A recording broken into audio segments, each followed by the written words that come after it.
ದೇಶದ ಹೆಮ್ಮೆಯ ಪ್ರಧಾನಮಂತ್ರಿ ನರೇಂದ್ರ ಮೋದಿಜಿಯವರು ಈಗಾಗಲೇ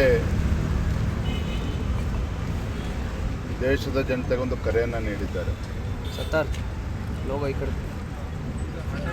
ಜಗತ್ತಿನ ಒಂಥರ ಇಲ್ಲಿರ್ತಕ್ಕಂಥ ಪರಿಸ್ಥಿತಿಯನ್ನು ಅರ್ಥ ಮಾಡಿಕೊಂಡು ಅಮೇರಿಕ ಮತ್ತು ಇರಾನ್ ಮಧ್ಯೆ ನಡೀತಾ ಇರ್ತಕ್ಕಂಥ ಯುದ್ಧ, ಆ ಯುದ್ಧದ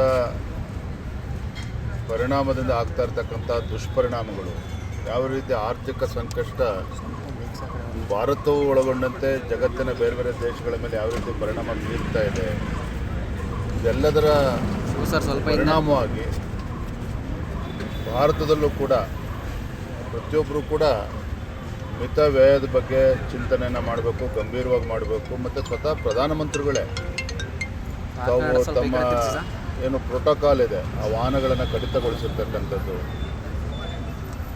ಪ್ರಧಾನಮಂತ್ರಿಗಳ ಅಪೇಕ್ಷೆ ಮೇರೆಗೆ ನಮ್ಮ ರಾಷ್ಟ್ರೀಯ ಅಧ್ಯಕ್ಷರು ಸಹ ಅದನ್ನು ಅನುಸರಿಸ್ತಾ ಇದ್ದಾರೆ.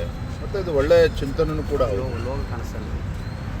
ಹಾಗಾಗಿ ಈ ನಿಟ್ಟಿನಲ್ಲಿ ಪ್ರಧಾನಮಂತ್ರಿಗಳೇ ಕರೆ ಕೊಟ್ಟಂಥ ಸಂದರ್ಭದಲ್ಲಿ ವಾಹನದ ಬಳಕೆಯನ್ನು ಕೂಡ ನಾವು ಗಮನಿಸಬೇಕಾಗ್ತದೆ. ಆದಷ್ಟು ಸಾರ್ವಜನಿಕ ಬಸ್ ಇರ್ಬೋದು, ಮೆಟ್ರೋ ಇರ್ಬೋದು, ಅದನ್ನು ಬಳಸಬೇಕು ಅಂತೇಳಿ ಪ್ರಧಾನಮಂತ್ರಿಗಳೇನು ಒಂದು ಕರೆಯನ್ನು ಕೊಟ್ಟಿದ್ದಾರೆ. ಮತ್ತು ಅವರು ಇಡೀ ದೇಶದ ಪ್ರತಿಯೊಬ್ಬ ಪ್ರಜೆಗೂ ಕೂಡ ಒಂದು ರೀತಿ ಮಾದರಿ.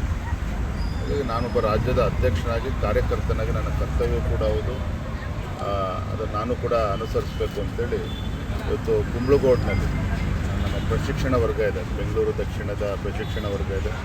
ತದನಂತರದಲ್ಲಿ ರವಿಶಂಕರ್ ಗುರೂಜಿ ಅವರನ್ನು ಭೇಟಿ ಮಾಡಿ ಅವರ ಆಶೀರ್ವಾದನ ಪಡೆದುಕೊಂಡು ವಾಪಸ್ ಮೆಟ್ರೋದಲ್ಲಿ ವಾಪಸ್.